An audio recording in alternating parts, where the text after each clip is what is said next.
Jean Django Baptiste Reinhardt was born on January 23, 1910 in Le Bourget, Belgium.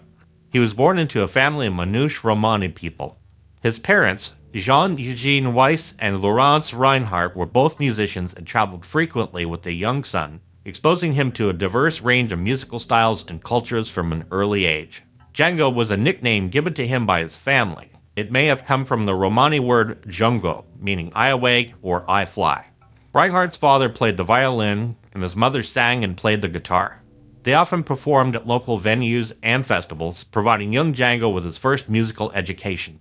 He grew up surrounded by the traditional music of the Manouche community, which would later influence his unique style. At the time of Django's birth, the Manouche people were a marginalized and persecuted minority in Europe. They led a highly nomadic lifestyle, frequently moving from place to place in search of work and safer environments. As a result, Django's early life was characterized by frequent travel and a lack of formal education. This frequent travel also exposed Django to a multitude of cultural influences and musical styles. He encountered diverse folk traditions, each with its own unique rhythms and melodies, which broadened his musical palette. From the lively dances of rural France to the soulful ballads of neighboring countries, Django absorbed these influences, shaping his musical sensibilities. This exposure to different cultures and musical genres would shape his innovative approach to jazz guitar playing years later. In addition to the rich cultural education he received through travel, Django also gained practical skills that would benefit him throughout his life. The nomadic lifestyle taught him to be versatile and quick-thinking, able to adapt to new environments and make the most of whatever resources were available. These traits would later contribute to his ability to collaborate with diverse musicians and navigate the ever-changing landscape of the music industry. Django's early life, characterized by frequent travel and a lack of formal schooling, also meant that he developed a strong sense of independence and self-motivation. This self-driven nature carried over into his musical pursuits, as evidenced by his dedication to practicing the guitar for hours on end, driven by his passion and innate talent. When Reinhardt was 10 years old, his family settled into Paris, France, where they lived in a caravan on the outskirts of the city.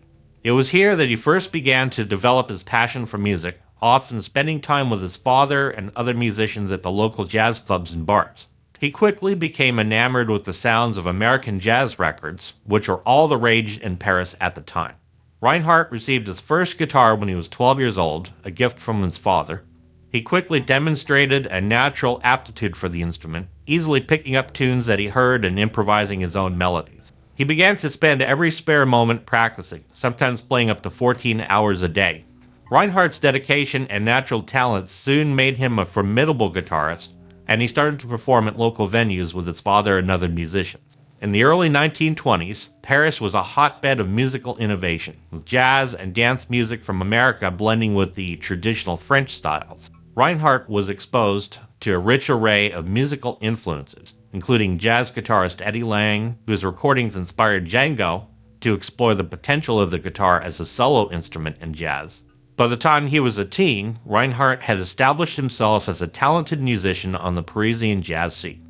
He performed with various ensembles, including the band of violinist and bandleader Jack Clayton, with whom he made his first recordings in 1928. These early recordings showcased his already impressive technique and unique style, a blend of European folk influences and the American jazz that he adored. On the night of October 26, 1928, Django's life would take a dramatic turn. The 18-year-old Django Reinhardt had just finished a performance and was heading to his caravan located on the outskirts of Paris. As Reinhardt entered the caravan, he noticed a candle that had accidentally ignited some highly flammable celluloid flowers, a gift that had been given to his wife. The flames quickly spread, engulfing the entire place. Django's quick reflexes kicked in, and he managed to escape the burning caravan. However, the damage had already been done. The intense heat and flames had caused severe burns to his right leg and left hand, the fretting hand that was crucial for playing the guitar. The young guitarist was rushed to the Hôpital Broussais in Paris, where the doctors assessed the extent of his injuries. The burns on his right leg were serious, but it was his left hand that concerned the medical team the most. The skin on his hand had been charred and the flesh was badly damaged. The injury extended from his fingertips to his wrist, and the doctors feared that he might lose use of his hand permanently. Reinhardt underwent a series of painful treatments and surgeries in an effort to salvage his hand. The medical tech at the time was limited, and the doctors did the best they could with whatever they had to work with. They carefully cleaned the wounds, removed damaged tissue, and applied dressings to facilitate healing. It was a challenging and delicate process, and the risk of infection was very high. During his recovery, Reinhardt experienced excruciating pain. His hand was bandaged tightly, and he had to endure the discomfort of the skin stretching and healing. The doctors advised him to rest and restrain from any strenuous activity, including playing the guitar. They warned him that his hand might never fully recover, and that he should prepare for the possibility of life without music. For Reinhardt, this news was devastating. Music wasn't just a hobby or a career, it was his life. The guitar was an extension of his soul, and the thought of never being able to play again plunged him into deep despair. He fell into a period of depression, struggling to come to terms with the potential loss of his beloved art form. However, Reinhardt's determination and resilience kicked in during this low point. Refusing to accept the doctor's grim prognosis, he began a painstaking and arduous journey to regain the use of his hand. He started with simple exercises, carefully flexing his fingers and moving his wrist, pushing through the pain and the stiffness. Every day, he dedicated himself to those exercises, building strength and mobility. As his hand began to heal, Reinhardt's focus shifted to adapting his playing style to accommodate his injuries. He had to totally rethink his approach to the guitar, as his left hand could no longer stretch and move as it once had. Add to that, he had lost the use of both his ring and his pinky fingers. He experimented with different techniques, discovering new ways to play chords and melodies. And through this, he actually developed a unique style, later known as the Django style, which involved using only 2 fingers on his left hand to fret the notes, with his third finger providing some support behind the fretting finger and used occasionally in chording as well. The recovery process was slow and challenging, requiring immense patience and perseverance. There were setbacks and moments of frustration, but Reinhardt pushed through, driven by his unwavering passion for music. He worked on regaining control and precision, determined to recapture the fluidity and speed he once possessed. During this period, Reinhardt also relied on the support of his family and friends, who encouraged him and provided emotional strength. Their belief in his ability to overcome the injury played a crucial role in his recovery.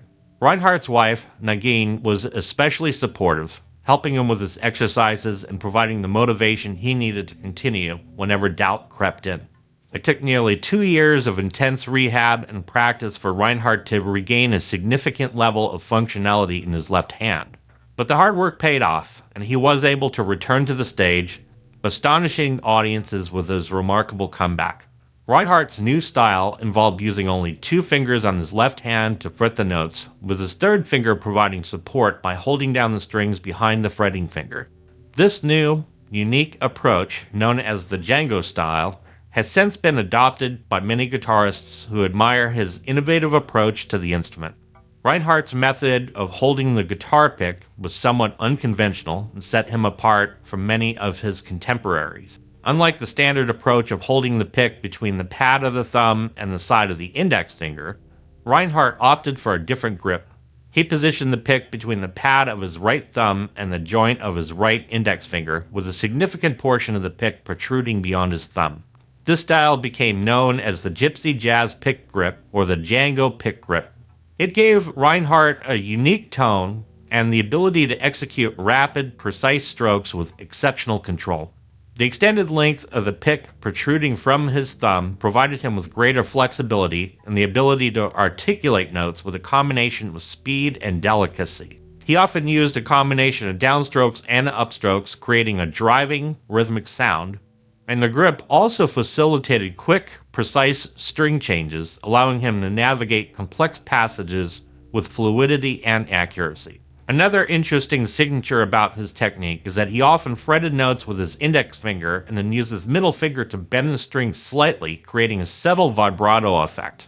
To compensate for the limited mobility in the ring finger and the pinky, Django adapted his chord shapes as well. He frequently used chord voicings that required only 3 fingers, with his index, middle, and ring fingers doing most of the work. He also made use of open strings in his chord shapes, allowing him to create rich, full-sounding chords with a minimal finger movement. These chord shapes ended up becoming a cornerstone of gypsy jazz-style guitar playing. Rest strokes, where the pick comes to rest on the adjacent string after plucking a note, added emphasis and a sharper attack to his playing. And Django also employed free strokes, where the pick does not come to rest on the strings, allowing for a smoother, more flowing sound. In the early 1930s, Reinhardt met violinist Stéphane Grappelli, and together they formed the Quintette du Hot Club de France, widely considered one of the most influential groups of the era. The group consisted of Reinhardt and Grappelli alongside 3 rhythm guitarists playing a blend of swing, jazz, and gypsy folk music that captivated audiences across Europe. The quintet performed regularly at the Hot Club de France, a jazz venue in Paris, and quickly gained a loyal following. In 1934, they began to make recordings, and their unique sound soon caught the attention of jazz enthusiasts internationally. Their recordings, including Minor Swing, Daphne, and Swing 42, became instant classics and are still widely celebrated today. As the quintet's fame grew, they began to tour across Europe, performing in prestigious venues and wowing audiences. Reinhardt and Grappelli together just dazzled the jazz fans, with lightning-fast burning solos and delicate tone. The outbreak of World War II had a significant impact on Django's life and career. As a Romani person, he was a target of persecution by the Nazis who occupied France in 1940. Reinhardt fled Paris and returned to his nomadic roots, traveling through rural France and performing in small venues in order to make a living. During this period, Django continued to compose and perform, often under dangerous and challenging circumstances. He joined forces with fellow jazz musician and composer Joseph Reinhardt, who was his cousin, to form a new ensemble, performing in clandestine venues and providing a much-needed escape for those living under the occupation. Reinhardt's music took on new significance during the war, offering hope and solace to those suffering under the oppression. His compositions from this period, such as Nuages or Clouds, reflect the turmoil and uncertainty of the time, while also conveying a sense of resilience and beauty. After the liberation of Paris in 1944, Reinhardt resumed his international career, performing and recording with renewed vigor. He toured extensively across Europe and even ventured to the US, where he collaborated with some of the biggest names in jazz, including Duke Ellington and Dizzy Gillespie. In the post-war era, Reinhardt's style evolved as he experimented with new sounds and techniques. He embraced the emerging bebop style, incorporating complex harmonies and rapid-fire solos into his playing. His style became a modern take for the day on traditional jazz. In the early 1950s, Reinhardt's health began to decline, possibly due to the long-term effects of the injuries he sustained in the fire, as well as the stress of the war years. He continued to perform and record, but his appearances became much less frequent. On May 16, 1953, Django Reinhardt passed away from a stroke, leaving behind a legacy of musical innovation and a wealth of recordings that continue to inspire and influence musicians to this day. The influence of Django Reinhardt on the world of music is profound and far-reaching.